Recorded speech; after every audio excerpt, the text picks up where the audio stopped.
Pas sesionit të parë të zhvilluar vitin e kaluar në Vlorë, konferenca kombëtare për parandalimin dhe adresimin e dhunës me bazë gjinore u zhvendos këtë vit në Shkodër. Organizatorja Marina Duhani theksoi se Shkodra ka arritje të rëndësishme në përfaqësimin gjinor. Alianca Kombëtare e Këshilltarëve Bashkiake është një organizëm shumë i rëndësishëm për të drejtat e grave dhe vajzave si në politikë dhe jashtë saj. Neve sot kemi bërë konferencën e dytë mbas vjet që e bëmë në Vlorë. Arritëm ta sjellim në Shkodër, në qytetin Templinjes. Pikërisht në këtë kuadër kemi organizuar dhe ne këtë konferencë, të cilat kemi thirrur gratë të rëndësishme dhe që kanë influencë në qytetin tonë për ta promovuar këtë barazi gjinore dhe t'i fuqizojmë sa më shumë gratë dhe vajzat në politikë. Kemi bërë avancime shumë të mëdha.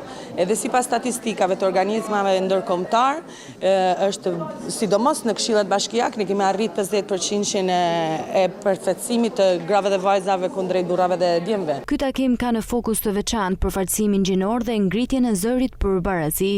Është një iniciativë e cila duhet mbështetur në të gjitha instancat politike, por edhe shoqërore në fakt, sepse pikërisht të risjell edhe një herë në vëmendje, jo se nuk e kemi pas, por për ta fuqizuar më tej rolin e grave në politik, në shoqëri, por mbi të gjitha le të themi evidentimin edhe të dhunës me bazë gjinore, sidomos në politikë. Shqetësimi im si qytetare, si kryetare e bashkisë është që këto grave vajza që janë të përfshira edhe për shkak të kuotës, të jenë aktive dhe të ngrenë zërin për çështje që shqetësojnë komunitetin dhe të gjithë bashkë, krah për krah, të jemi në të njëjtën rrugë për zgjidhjen e problemeve.